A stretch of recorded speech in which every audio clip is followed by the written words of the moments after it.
Hello, I'm Casey Aiken, and this is 21 this week. Coming up next, police reform bills passed the Maryland Senate, but needs to be reconciled with House versions.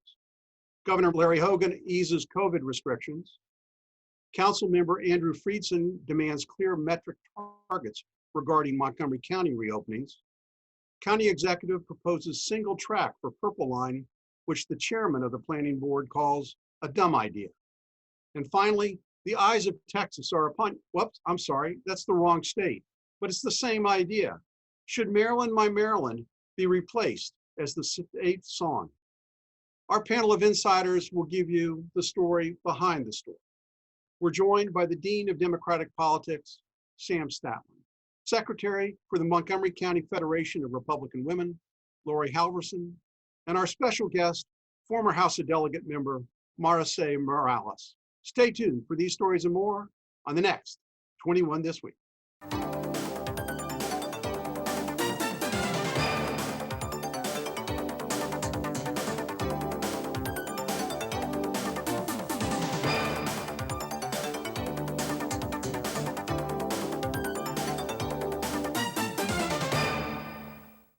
In the aftermath of the death of George Floyd, Maryland House Speaker Adrienne Jones and Senate President Bill Ferguson each introduced a slate of legislation designed to be the most consequential law enforcement reforms in a half a century. Last week, the Maryland Senate passed 9 reform measures, and this week, the House will seek to reconcile the 2 different sets of bills. Joining us today is former House of Delegate member Marice Moralés to provide insight on this important legislation. Marice, welcome to the program. I hope this is the first of many appearances. And given your background in the House of Delegates, can you tell us what was the motivation for these sweeping legislations? Absolutely, Casey. Thank you so much for the invitation today. As a former member also of the Judicial Proceedings Committee in the House, this is a debate that has been in Annapolis for over a decade. But like you mentioned, finally the leadership of both the House and the Senate have taken up these important bills, and the motivation really is to reform our Public Information Act to reflect values of transparency and accountability in matters of misconduct among law enforcement. We know that we have heard from the momentum of the Black Lives Matter movement and anti-racist type of efforts around the country. There has been a focus on the relationships between Black communities and law enforcement. And for that reason, we have members of the House like Delegate Gabe Acevedo, who put in bills, and Speaker Jones, who also had a parallel bill, and we'll get into nuts and bolts of that. And then in the Senate, we had Senator Jill Carter, who also pushed for this reform. So it's incredibly important, and it really is a long time coming, even from when I was in the House working alongside then Delegate Jill Carter. So to her, all of the accolades and just congratulations, because this has been a fight that she has been pursuing ever since she was first elected to the House as a representative of the city of Baltimore. So several of the reforms, as you mentioned, are directed at making a greater amount of police transparency in the process, and making police officers' records available to the public. Now, law enforcement, they question the need for some of this transparency because they're trying to balance against officer safety. They're saying that having some of this information out there makes the officers' lives in jeopardy and makes their families' lives in jeopardy. So is that a reasonable concern? Yeah, so that's an argument that has been used, like I said, even when I was in the House.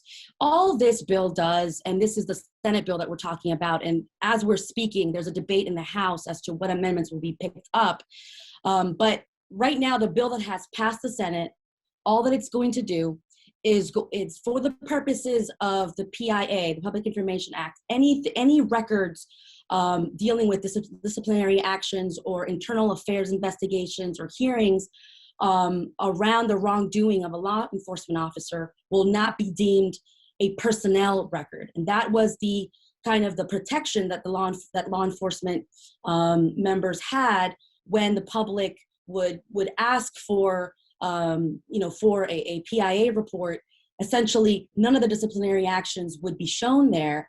And you or I or any member of the public is subject to similar investigations all the time. When you are a public servant, anybody can look up anything around disciplinary actions. And when it comes to law enforcement, for whatever reason, and we know what the reason was, the Fraternal Order of Police has for a long time done this advocacy. And so it really is a win for the public.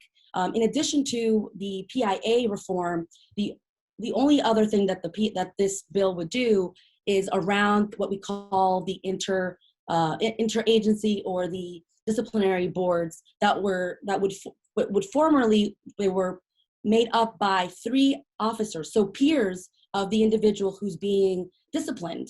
And in any place of employment, when you're being sanctioned, it's really not common practice to have your peers or even somebody that's beneath you, right, to have a say as to whether there was wrongdoing. There's all kinds of different dynamics at play there. Usually it's your superiors or maybe an impartial individual. And so that's the only other section that of the PIA. But even public employees have their personnel records protected. I mean, this seems to go a step further. And I've served on citizen complaint boards and know that not all complaints that are leveled against the police have legitimacy to support them. And there's a special quality to law enforcement. We're dealing with people who are charged with crimes, many of them who are guilty of committing crimes. To open up all of these records, I think the Fraternal Order of Police has a legitimate argument about police safety.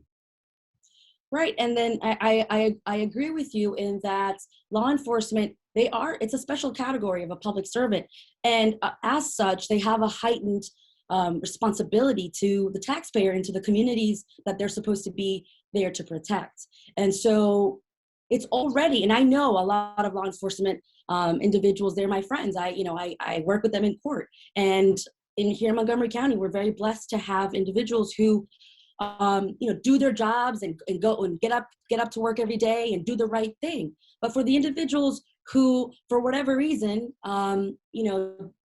use excessive force or don't go by the very requirements and the very laws that they're supposed to be held to and scrutinized to, then that's where this change really will make a difference. And that is allowing members of the public to be a part of these interdisciplinary boards, or interagency, disciplinary boards. And they're still gonna continue to have one member, one peer, so one law enforcement member will continue to be a part of that board, and there will be 2 members of the public that will be added to that board. Well, I want to say thank you for your expertise on this matter. We're gonna have you back once the House passes the reconciled version so we can get into the specifics of all of the reforms that are contained in these nine very different pieces of legislation.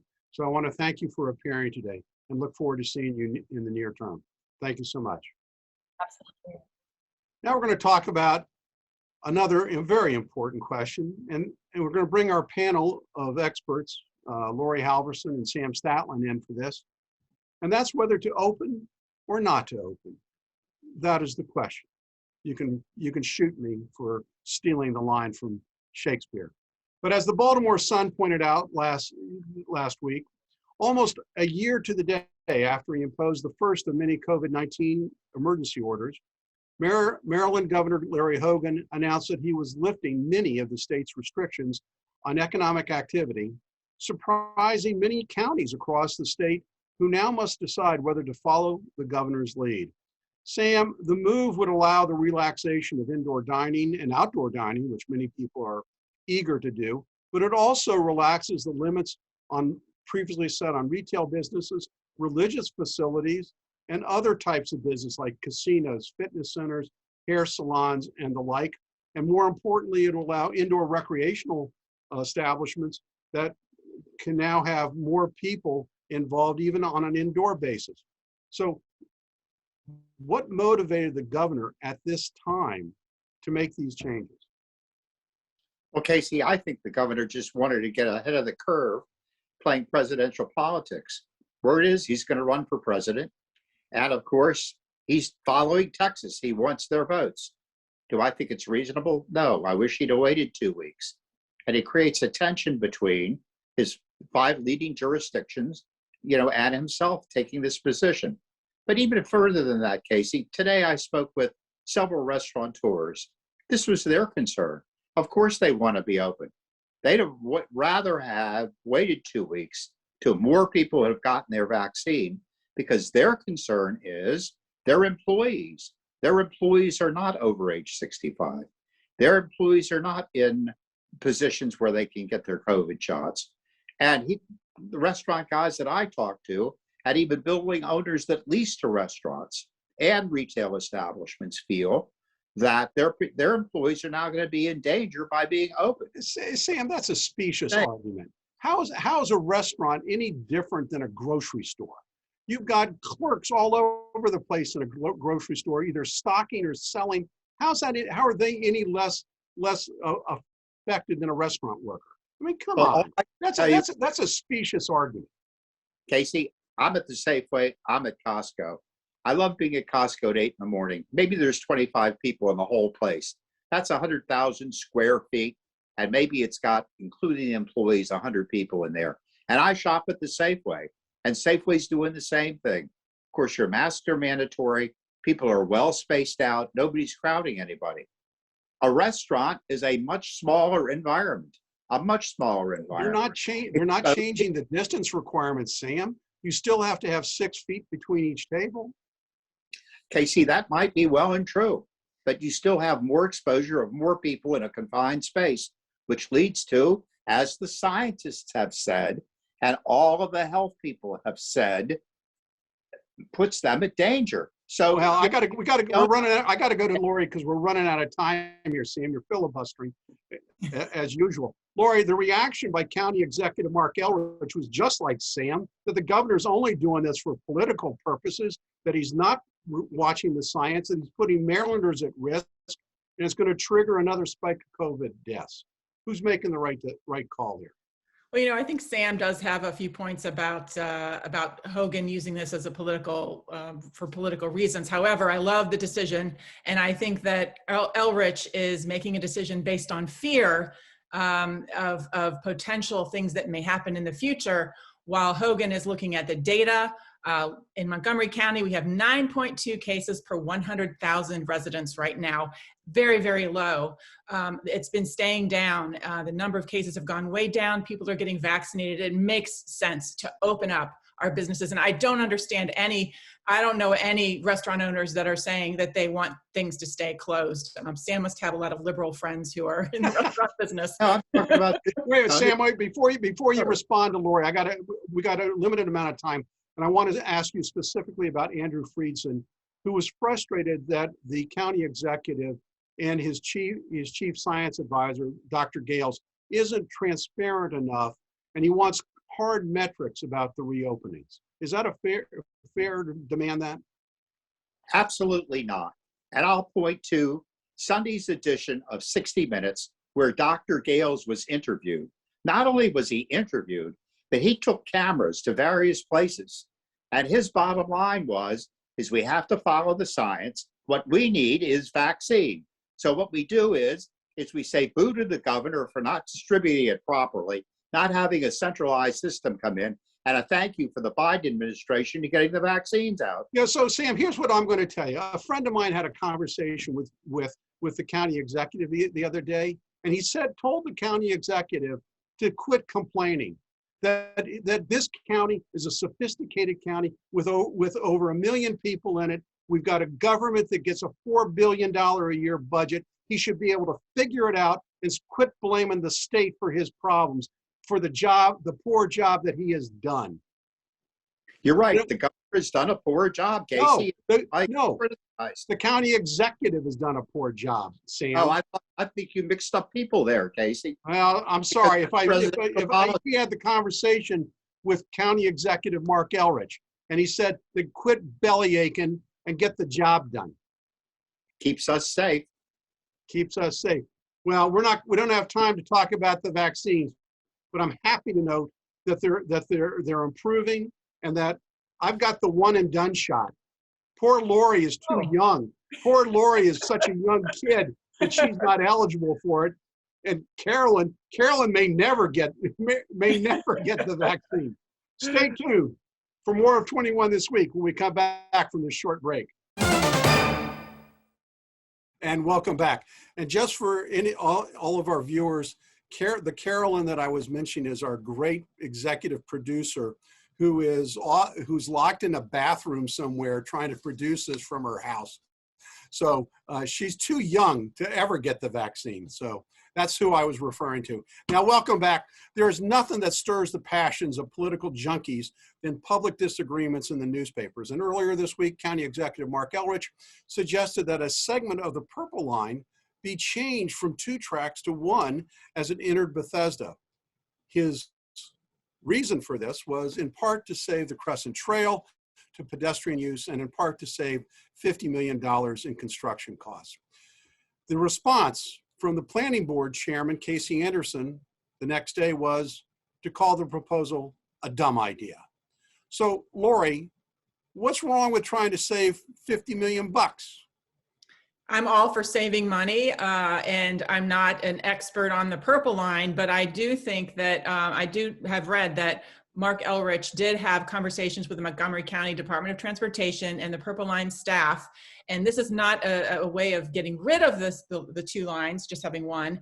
It's about deferring the 2nd line. So if it can work and it's viable, then I think it's worth looking at and worth making decisions on that. I don't think I would call Mark Elrich dumb for that. Well, the idea, not him personally. I don't think, yes, dumb for that. I don't think it was an ad hominem attack. It was just the suggestion. Sam, what's your view on this? Casey, idea is the key word. This is a proposal. And as Laurie said, he's talked to the local experts, and now they're also going to the Maryland Department of Transportation. And he's waiting to see what the response is going to be. If it's a reasonable alternative, I would support it. If it's not, then I wouldn't. But the idea is, first of all, we need to get this Purple Line open. And secondly, we need to protect the trail and reestablish recreational facilities for our citizens. So he's looking for a bridge. And saving 50 million in this environment is a good thing. Well, there are some that could say that this is just a blatant political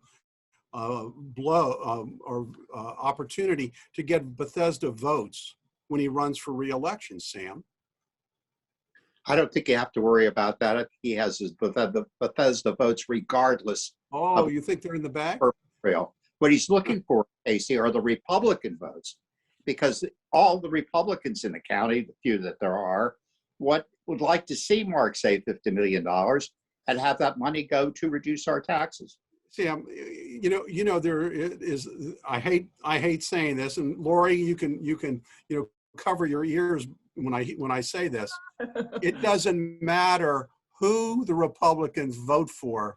It's the Democratic primary will determine who the county executive is. Mark, we all know that. He's going to Unless win. we have a great candidate come up who's a Republican, and I'm still waiting to find out who it's going to be. Are you announcing, Laurie? No. All right, we only have a few more minutes left in this segment. I want to talk. The General Assembly is considering the replacement of Maryland, My Maryland as the state song, and in a similar situation, the state of Texas this week decided to keep the Eyes of Texas as its state song, but it decided that it will no longer be played after sporting events. I'm not sure the significance of that. Sam, is it time for Maryland, My Maryland to be replaced? Casey, I really don't know the wording of the song, but if it's offensive, I would be in favor of seeing if I could change the words so that it would not be offensive. Of course, people on the other side say, well, you've been a bigot for 30 years. for as many years that song's been out there, and it should go. I really don't know the answer to that. Laurie, what are your thoughts? Well, you know, it's to the tune of the "Oh Christmas Tree," which I didn't realize until recently. So, and it refers to President Lincoln as a despot. So there are some things in there that are concerning, but I like the idea of calling it a historical Maryland song. But if you try to bring a new song in, we're going to have trouble with that, because how are you going to make a new song in today's culture? We're going to have no gender specific terms. We're going to have you know, things that like don't talk about crabs because we have people offended by that. You know, they went for cruelty to the animals.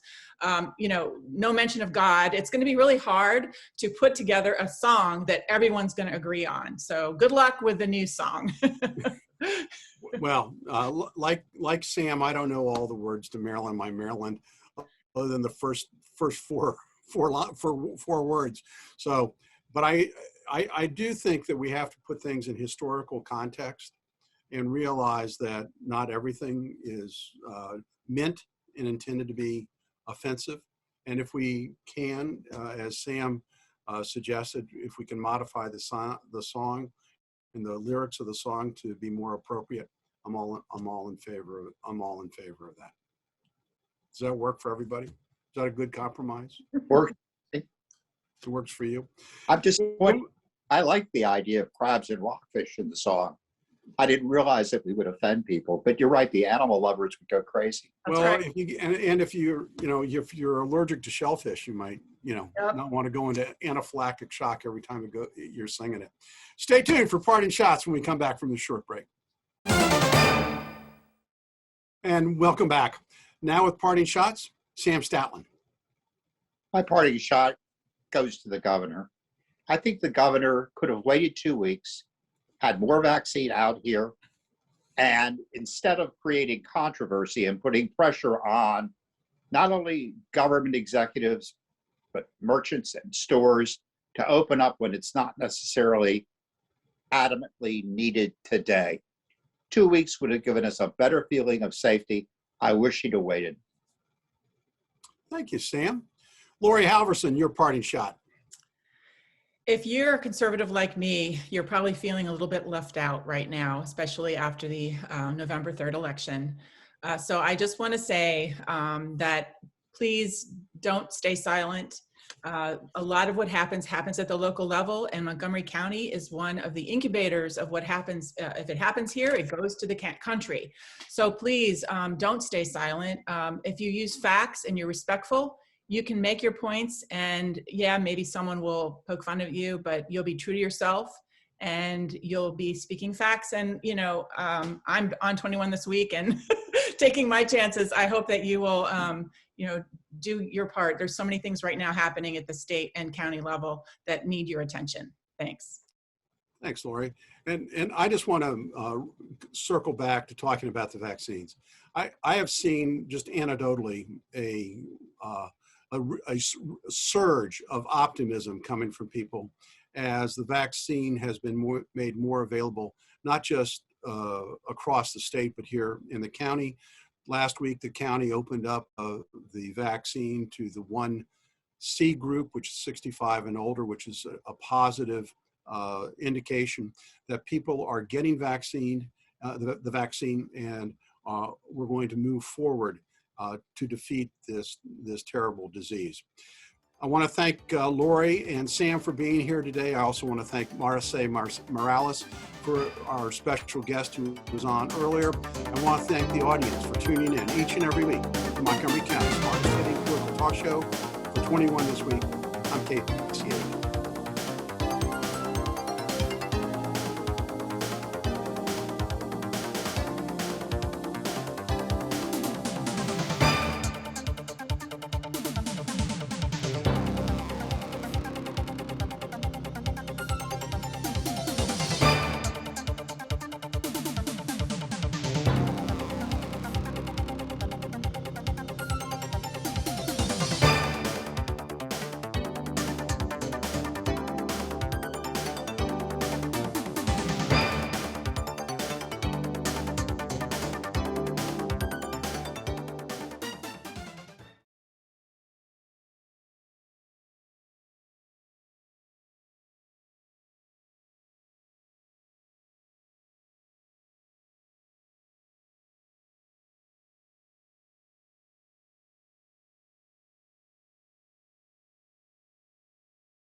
More people live in Montgomery County than in Wyoming, Vermont, North Dakota, and even DC. We are a big county with a lot of stories. Subscribe to our channel and don't miss any of the important news happening in our community.